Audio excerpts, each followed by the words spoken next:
Praise the Lord, shalom, hallelujah. Jesus loves us so much. ఈరోజు blessed Jesus day కదండి. మరి blessed Sunday.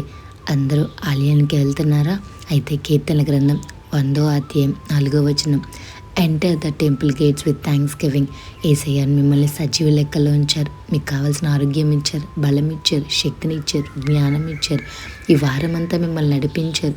పరిశుద్ధాత్మ నింపుదలతో మిమ్మల్ని నడిపించారు కదండి. మరి చర్చ్ లోపలికి అడుగు పెడుతున్నప్పుడు కృతజ్ఞతతో అడుగు పెడుతున్నారా? యేసయ్యకి థ్యాంక్స్ చెప్తున్నారా? మరి హెబ్రూస్ 10th chapter 22 verseలో యథార్థమైన హృదయంతో దేవుని సన్నిధానానికి చేరాలని ఉంటుంది. సో సిన్సియర్ హార్ట్తో యేసయ్య ప్రెజెన్స్లోకి మీరు అడుగు పెట్టండి.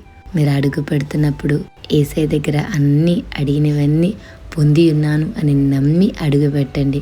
యేసయ్యకి మీ హృదయం తెలుసు. మీరు మాట మాట్లాడక మునిపే, మీ మాట నాలికకి రాక మునిపే మీరు ఏం అడుగుతారో కూడా తెలుసు. ఈరోజు జకరియా గ్రంథం 3వ అధ్యాయం 7వ వచనం క్లెయిమ్ చేస్తున్నాం. నా సన్నిధి నిలుచు భాగ్యము నీకెత్తును. ఎంత శ్రేష్టమైన వాగ్దానం ఇది. నా సన్నిధి నిలుచున్న భాగ్యము నీకెత్తును. యేసయ్య ప్రెజెన్స్లో నిలిచే భాగ్యం మీకు ఇస్తున్నారు. ఆ యొక్క రైట్ మీకు ఇచ్చారు. సో ప్రైజెస్తో యేసయ్య కోర్టులోకి అడుగు పెట్టండి. గ్రాటిట్యూడ్తో యేసయ్య కోర్టులోకి అడుగు పెట్టండి. యేసయ్య ప్లేస్లో నిలవబడడానికి మీకు అర్హత ఇచ్చారు. కీర్తన గ్రంథం 20వ అధ్యాయం 7వ వచనం, కొందరు రథములను బట్టి, కొందరు గుర్రములను బట్టి అతిశయపడుదురు. మనమైతే మన దేవుడైన యెహోవా నామమును బట్టి అతిశయపడుదము. హల్లెలూయా. చాలామంది నాకు ప్రాపర్టీస్ ఉన్నాయి, నాకు గోల్డ్ ఉంది, నేను చాలా హ్యాపీగా ఉండొచ్చు, ఫ్యూచర్లో నాకు చాలా డబ్బు ఉంది అని అతిశయపడతారు కదండి. కానీ మనం అలా కాదు.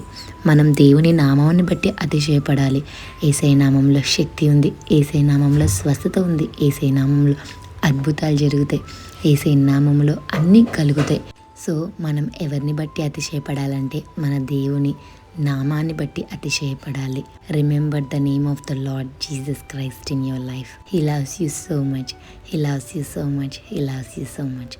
Have a blessed spiritual Jesus day.